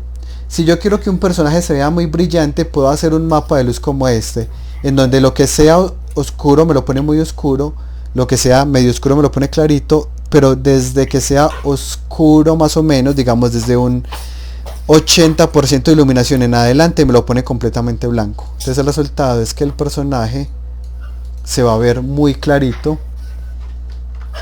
Se lo puse donde no era, obviamente. Se va a ver muy clarito.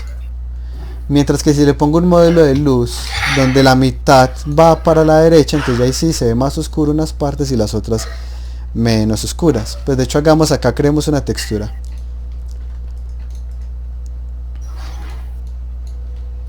Entonces tengo acá una textura.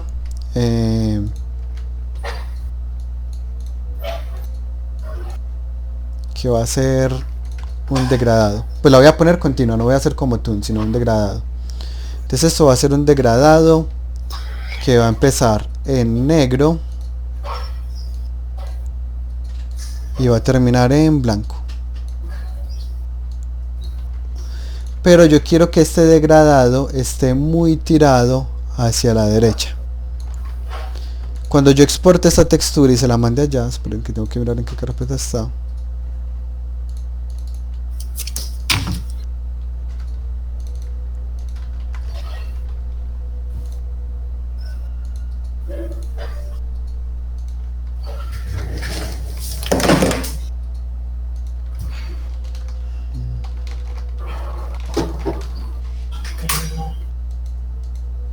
Perdón, un segundito, no me demoro, hago algo. Pau, ¿tú qué quieres de almuerzo? Sí, no quieres que pidamos domicilio hoy. ¿Segura? Ah, bueno. Ahora sí. Listo, entonces tengo mi textura que traje acá. Y a este personaje, no, creo que no le di exportar. Sí, no le había dado. Y ahora sí a mi personaje, entonces le pongo este de acá. Y miremos que ahí, voy a ponerle albedo igual de él. Y miremos que ahora el personaje se ve supremamente oscuro. Porque lo que está pasando es que todo lo que sea como desde un 80, digamos desde un 80, supongamos que estamos en términos de oscuridad, desde un 80% de oscuridad para abajo ya se ve completamente oscuro. Y solo unas poquiticas partes se ven iluminadas como esta partecita de acá. Y nuevamente pues podemos personalizar tanto como queramos. Yo puedo hacer por ejemplo algo muy extraño que se vea brillante por acá, pero que las partes que eran... ¿Qué? De repente... Ah, no. Listo. Y puedo hacer, digamos, que se vea acá muy blanco, pero por alguna razón que las últimas partes otra vez se vuelvan a ver oscuras. Voy a resolverlo duplicando esto, poniendo este objeto acá pequeñito y algo como esto. Y puedo decirle, no, ya este es mi modelo de luz, exportar, reemplazar, y acá miremos. Entonces, ¿qué pasa? Va a ser un comportamiento extraño porque se ve oscuro, luego brillante, y las partes querían ser más brillantes, como la frente que le debería estar brillando, se ve otra vez oscuro. Es interesante porque uno puede hacer muchas personalizaciones con esto y puede hacer unas optimizaciones también bien interesantes. No tengo abierto el proyecto que quiero mostrar, ya lo abro. Es este de acá. Y al parecer desinstale la versión, hagámoslo con otra, listo. Ahora hagamos otro modelo de luz. Digamos que yo quiero un modelo de luz pero que sea al revés.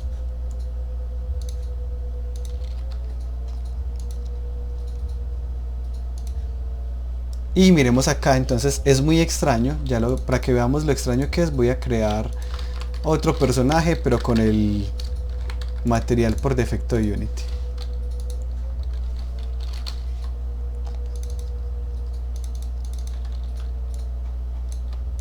Y miremos la diferencia, porque la luz en este personaje y en este personaje está al revés. En este personaje la luz, las partes más oscuras se van a ver más iluminadas y las partes más iluminadas se van a ver más oscuras. Tengan en cuenta que si están en el modo forward, cuando hagan este cálculo de acá del producto punto, este cálculo de acá, cuando están en el modo forward de Unity, él va a hacer este cálculo por cada luz que haya. Entonces si tienen 6 luces, va a hacer este cálculo 6 veces por cada píxel, por cada objeto.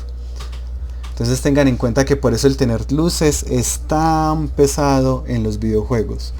Es que mi escena tiene 5 luces y ahí tengo 3 objetos y cada uno tiene una textura de 2048. Entonces son 2048 multiplicado por 6, ya tenemos digamos 6000 píxeles en los que voy a hacer este cálculo 3 veces, o sea 18.000 cálculos por cada píxel.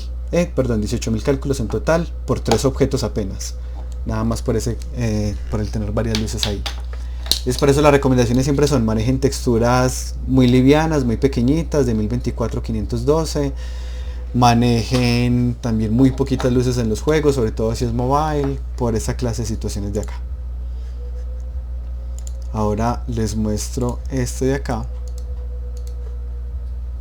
en el que hice un modelo de luz, y este modelo de luz tiene un comportamiento, y es que hace que las partes donde pegue la luz más fuerte se vea anaranjado y las partes donde pegue menos fuerte la luz se vea azul. Entonces ya ninguna parte del mapa se va a ver oscura. ¿Por qué no se va a ver oscura? Porque el modelo de luz, esta es la textura que le pasé. Miren cómo es esta textura que les pasé. Es acá, es donde pega la luz, empieza a hacerse más amarillo a blanco, y las partes que querían verse negras no se van a ver negras, sino que se van a ver azules. Así que vamos a lograr que ninguna zona se vea completamente oscura, sino que todo se va a ver iluminado. En este caso se ve un poco raro por el shader que tiene la cámara. Quitemos el shader, acá está, así es como se vería. Y ahí está este modelo de luz personalizado.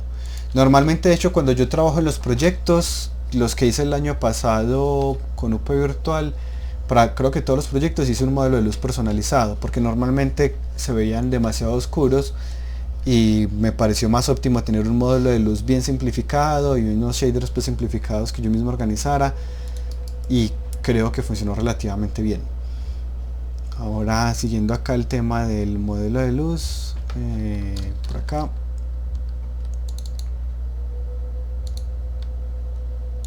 tengo este modelo de luz de acá, pero este no, este es creo que es el que utilizaré de ejemplo. Y aquí está el personaje, está utilizando el shader Half Lambert.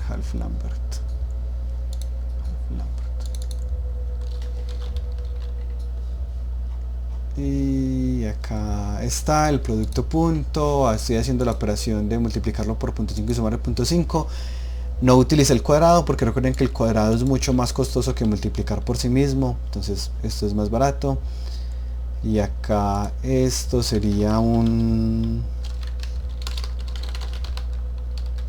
le doy un valor inicial, 1, ahora sí. Y aquí tenemos el Half Lambert. Entonces este personaje de la derecha se ve más iluminado que el personaje de la izquierda porque estamos usando el modelo de luz Half Lambert. Ahora nuevamente acá yo puedo modificar lo que yo quiera. Yo podría decirle no me incluya la dirección, el color de la luz, no me lo incluya. Entonces ¿qué va a pasar? Que aquí la luz, por ejemplo, puede ser azul o puede ser roja o lo que sea, y no me va a afectar. Aquí tengo una luz de 0, perdón. Entonces miremos, aquí tengo una luz azul y este personaje sí se ve afectado por el azul de la luz, mientras que el mío no. Y bueno, el mío se ve más iluminado porque tiene el Half Lambert.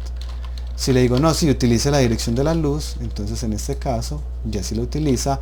O le digo no, yo quiero por alguna razón que me utilice el inverso a la dirección de la luz. Yo puedo hacer acá las operaciones que yo quiera. Digamos, puedo hacer acá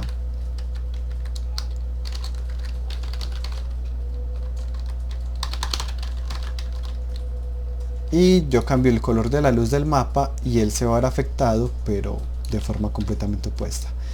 O no, yo quiero que en el modelo de luz las sombras se comporten al revés. Una menor atenuación. Acá cometí un error al parecer. No, pero esto es otra cosa. Es en este.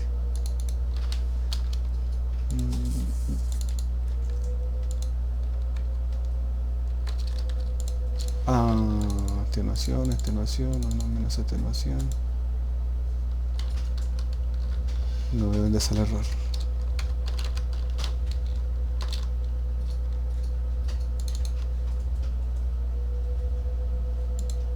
Ya, un error de paréntesis, no había visto. Y acá, bueno, pues tendré que, para que se note, tendré que poner objetos.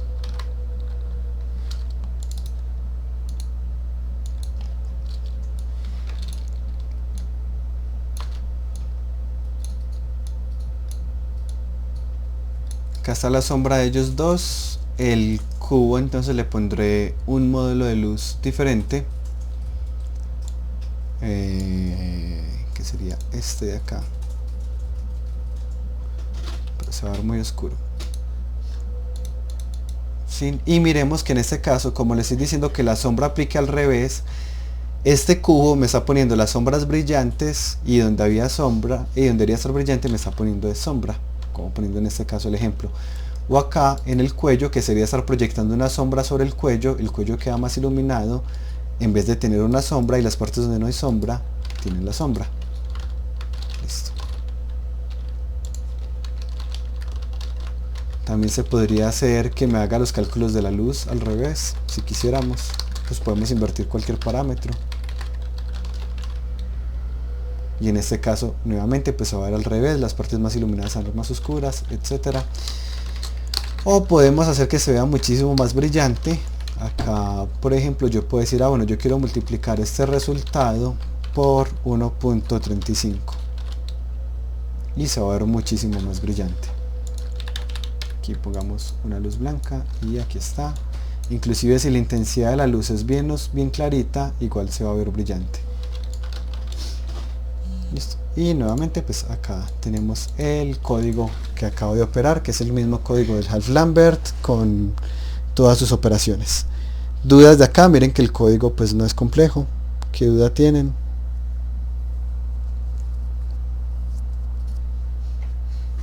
Y explico la última parte, que es el modelo de luz que depende de la cámara. Entonces voy a poner este de acá.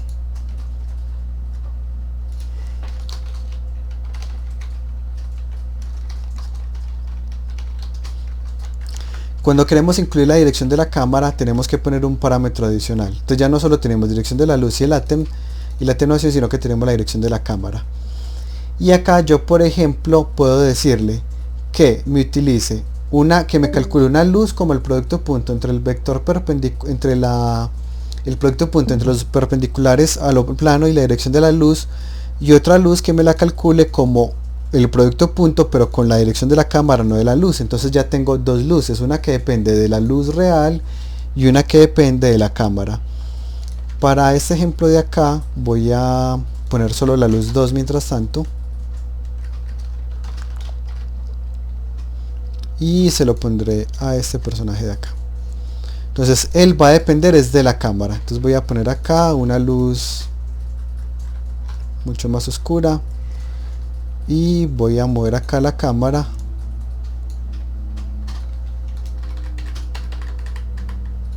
es a dirección cámara tiene dirección cámara, que es este de acá. Dirección cámara es luz 2, que es con dirección cámara. Sí, ahí está.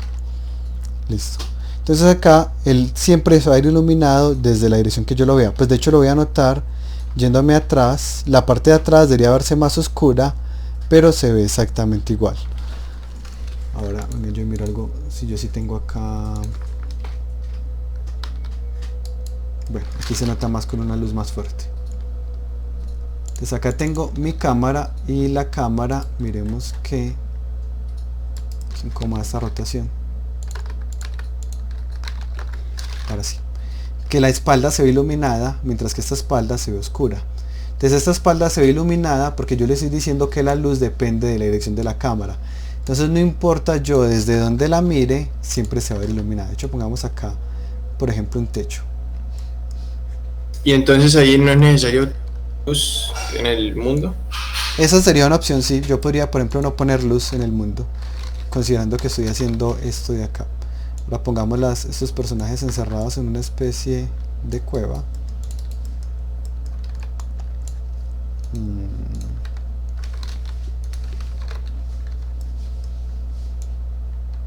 Acá está y acá está.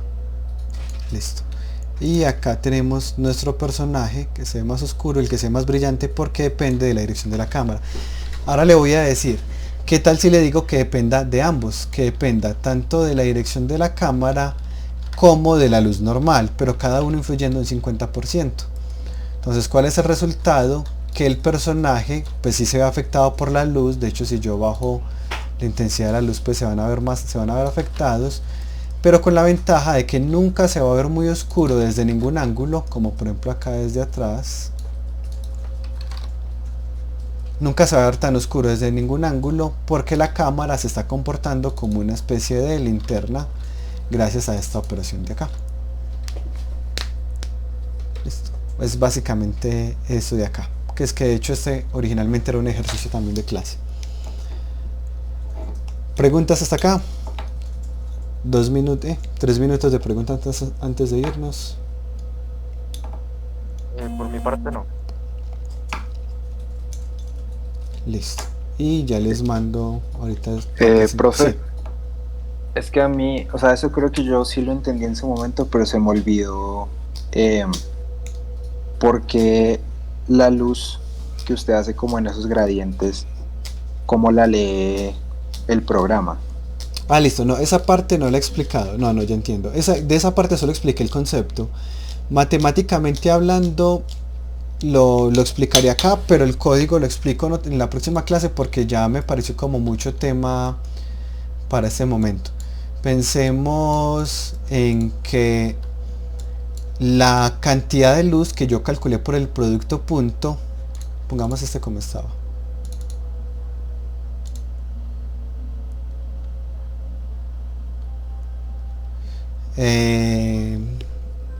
La pregunta de José: hacemos un escenario sin luces pero solo tomando la posición de la cámara. Pues debería ser más óptimo que no tener, sería igual que tener una única luz direccional. Sí, debería, porque es el mismo producto punto. Ahora, matemáticamente lo que pasa es esto. Pensemos en que esto de acá es una función. Esta es una función que voy a llamar f de x. Este de f de x, aquí lo estoy viendo como un gradiente, pero esto realmente pues vendría siendo una ecuación de la recta, en donde si esto empieza en 0 y termina en 1, pues sería la ecuación de la recta y igual a m de x. Pues ya dependerá de cuánto se demora en subir, el cuánto me da esta pendiente pues de acá, o cualquier otra función, porque este m puede cambiar dependiendo de yo que dibuje acá. Pueden ser varias líneas, inclusive pueden ser curvas, etcétera, etcétera. Pero es, bueno, si no, pongámoslo más general para que no dependamos de una línea. Entonces esto es una función f de x. Como cualquier función f de x, yo puedo reemplazar x por el valor que yo quiera. Entonces yo le preguntaría a él: ve, ¿cuánto vale f de x evaluado en 0.5? ¿Y qué me dice él? F de x evaluado en 0.5 es que yo me pare aquí en toda la mitad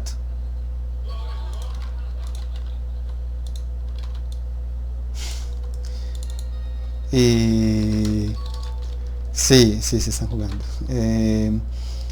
y aquí me daría, digamos, un punto 8, pues cierto, lo que sea que me dé este color de acá. Si yo le digo: no, venga, dígame cuánto vale, pero en un gradiente diferente, voy a cambiarlo acá. Voy a poner un gradiente que sea bien oscuro.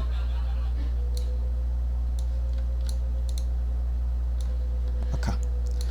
¿Cuánto vale f de 0.5? En este caso me va a dar 0.0.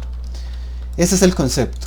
No sé si hasta ahí el concepto les va quedando claro. Erazo, que fue el que me hizo la pregunta, ¿el concepto acá es claro?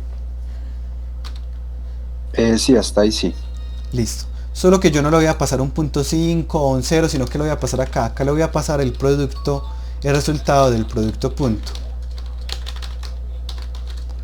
Entonces supongamos que el resultado del producto punto me dio .7, era una parte que supuestamente debería estar brillante. pero en este gradiente cuando yo lo evalúo ese punto 7 se convirtió en un, no sé, en un 1 por ejemplo, o el medio punto 3 pero se convirtió en un 0. Ahora hagamos los gradientes, los que son discretos, y miremos que sigue siendo el mismo comportamiento. Bueno, no, esto lo puedo poner blanco y puedo poner acá para hacer un tone shading. Aquí va a ser o negro, o bueno, no, lo puedo hacer desde acá, poniéndolo acá bien estrechito y listo. Entonces miremos acá, supongamos que me tenía que haber dado punto 3 de gris, y en vez de darme punto 3 me dio 0, o tenía que haberme dado punto 5 de gris, o sea un gris un poquitico diferente, igual me dio 0, tenía que haberme dado punto 4 de gris, igual me dio 0, tenía que darme punto 6 de gris, ahí sí me dio blanco, tenía que darme punto 7 de gris, igual me dio blanco. Entonces miren que ya cualquier valor se convirtió en uno de estos dos. Ese es el comportamiento matemático. ¿Y cómo fue que integró usted ese gradiente al código? Ese gradiente es una textura, es un sampler 2D. Y ese sampler 2D está siendo evaluado, pero nuevamente el código lo vemos, exacto, lo vemos en la próxima clase. Ok. Listo. Bueno, listo. Una última pregunta. Gracias. No, súper bien, entonces nos vamos. Listo, profe, gracias. Listo, con gusto, hasta luego. Chao a todos.